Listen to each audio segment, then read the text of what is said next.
The power of habit सारांश।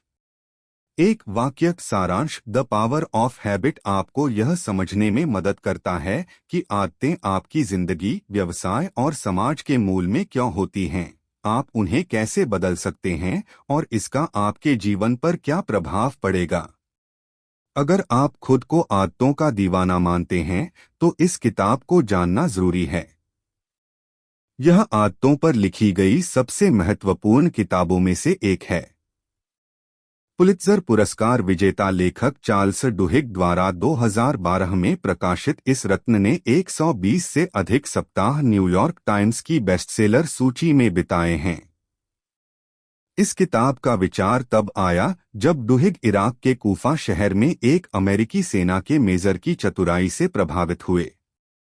उन्होंने देखा कि जब बड़े होते विरोध प्रदर्शनों के दौरान खाद्य विक्रेताओं को हटा दिया गया तो लोग बिना गुस्सा किए वहां से चले गए क्योंकि वे अपनी ऊर्जा बनाए नहीं रख सके।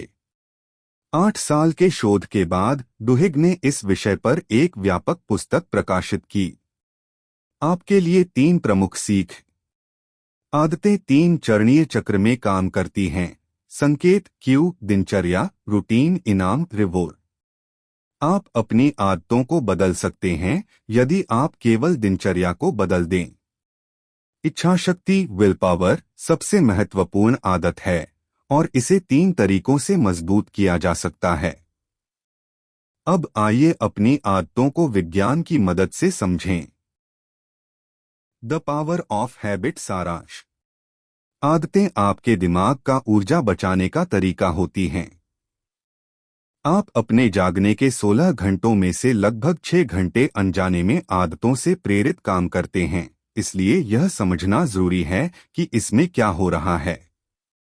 डुहिग ने पाया कि हर आदत के मूल में एक 3 चरणीय चक्र होता है। संकेत, क्यू, वह चीज जो आदत को ट्रिगर करती है। उदाहरण के लिए, हर सुबह 7 बजे नाश्ते के लिए बैठना। दिनचर्या, रूटीन, स्वचालित रूप से किया गया व्यवहार। उदाहरण के लिए, कॉफी मेकर चालू करना और बड़ा कप बटन दबाना। इनाम, रिवॉर्ड, दिनचर्या पूरी करने के बाद मिलने वाला सुखद एहसास, जैसे कॉफी की खुशबू, स्वाद और गर्माहट। इस चक्र में आपका मस्तिष्क केवल 2 बार सक्रिय होता है, शुरुआत में यह तय करने के लिए कि कौन सी आदत अपनानी है और अंत में जब संकेत और दिनचर्या के बीच का संबंध मजबूत हो जाता है। सीख 2, आप अपनी आदतें बदल सकते हैं अगर आप केवल दिनचर्या को बदल दें। जितनी बार आप किसी आदत को दोहराते हैं वह उतनी ही मजबूत होती जाती है। उदाहरण के लिए, अगर आप रोज सुबह कॉफी पीते हैं तो एक दिन जब कॉफी मेकर खराब हो जाएगा तो आपको चिड़चिड़ाहट महसूस होगी और आप ऑफिस जाकर कॉफी खरीद लेंगे। आदत बदलने की कुंजी, बस दिनचर्या बदलें, बाकी सब कुछ वैसा ही रहने दें। डुहिग इसे गोल्डन रूल कहते हैं। उदाहरण के लिए, अगर आप कैफीन छोड़ना चाहते हैं तो बस डिकैफ कॉफी पीना शुरू करें। आपकी आदत की बाकी प्रक्रिया वही रहेगी, लेकिन कैफीन की जगह डिकैफ होगा, जिससे आपको कोई कमी महसूस नहीं होगी। सीख 3, आपकी सबसे महत्वपूर्ण आदत इच्छाशक्ति, विल पावर है और आप इसे 3 तरीकों से मजबूत कर सकते हैं। सभी आदतें समान नहीं होती। डुहिग के अनुसार इच्छाशक्ति सबसे महत्वपूर्ण आदत है क्योंकि यह हमें जीवन के हर क्षेत्र में बेहतर प्रदर्शन करने में मदद करती है। इच्छाशक्ति को मजबूत करने के 3 अनोखे तरीके। कुछ ऐसा करें जो बहुत अनुशासन, डिसिप्लिन की मांग करता हो, जैसे सख्त जागने की दिनचर्या या सख्त डाइट अपनाना। यह आपको नियमित रूप से आत्मनियंत्रण का अभ्यास करने में मदद करेगा। बुरी परिस्थितियों के लिए पहले से योजना बनाएं।